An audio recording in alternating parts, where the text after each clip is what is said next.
The courtroom was too quiet. Only the echo of polished shoes and the hollow hum of air conditioning filled the space. I stood by the defendant's table, alone. No lawyer, no papers, no fear. Just a file in my hand, thick and heavy like the years it carried. Across from me sat my father. Immaculate suit, polished watch, and that same smirk he wore when he used to tell me I'd never make it without him. His new wife sat behind him, whispering something about finally getting what's owed. He didn't look at me as the bailiff read his name, but when mine followed, Captain, the air shifted. I caught the judge's eyes. He froze mid-note. His pen trembled slightly before he coughed into his hand and said, "Captain, please have a seat." That was the first time I realized this wouldn't be a trial. It would be an autopsy of a family, of a man who thought his blood made him untouchable. The lawsuit was simple on paper: unpaid debt, $200,000. My father claimed he'd loaned it to me years ago when I joined the service. There was no record, no contract, just his word against mine. He thought that would be enough. It always had been. But this wasn't the same world, and I wasn't the same son. As I sat in that courtroom, I remembered his voice from years ago, cold and proud. The military's just a uniform for men who couldn't run their father's businesses. He'd laughed then. My mother had stayed silent. She's been gone 6 years now. He didn't even show up to the funeral. Now he sat there, demanding money. Not because he needed it, but because he wanted to remind me who I used to be: small, obedient, dependent. I stared at him and realized he wasn't suing for money. He was suing for control. I could have hired lawyers, but I didn't. Instead, I requested access to the financial records of the supposed loan. Quietly, legally. A military friend handled it. In the meantime, I stayed silent. I showed up at every preliminary hearing with the same composure that drove him insane.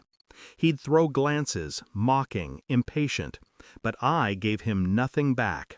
I was studying him, the way I used to study a target before deployment: slow, methodical, detached. At night, I'd review the old bank statements, my mother's journals, the will she'd left behind, the one he never filed properly. That's when I saw it: a fund transfer, not from him to me, but from her to him. She had sold her jewelry collection to cover a gambling debt, his. He had transferred the amount into his personal account, the exact sum he now claimed I owed him. It wasn't a loan, it was her sacrifice. He was trying to make me pay her price again. When the day of the trial came, he was glowing, surrounded by attorneys, reporters, his new wife in pearls pretending to be supportive.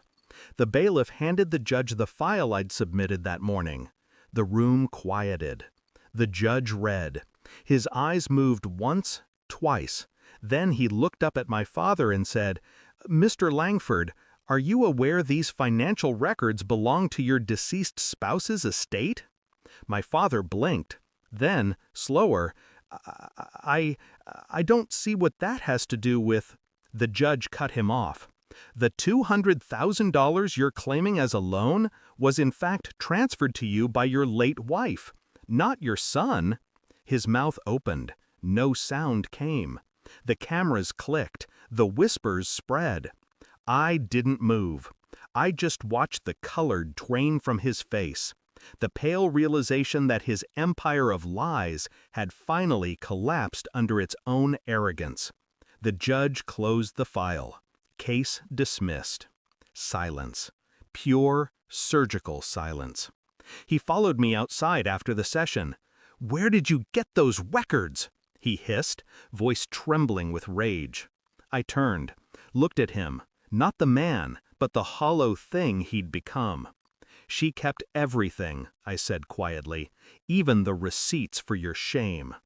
He reached for my arm. I stepped back. That single motion, the distance, was enough to end us. People were watching. For the first time in his life, he looked small. "You could have talked to me," he said. "I did," I replied. "You just never listened." Then I walked away. That night, I sat in my car outside the courthouse, the city lights flickering off the windshield. I didn't feel triumphant, not happy, just empty. Vindication is quiet. It doesn't roar. It exhales. Somewhere inside me, the boy who once begged for approval was gone. What remained was a man who finally understood that silence could be the sharpest form of revenge. I didn't destroy him. I let the truth do it for me. As I started the engine, my reflection blurred against the glass, my eyes cold, steady, unrecognizable. For the first time in my life, I looked exactly like the man he wanted me to be, only stronger and utterly beyond his reach. Thanks for watching. Don't forget to like, share, and comment. Subscribe now to Cheating Stories Insight World for more amazing stories.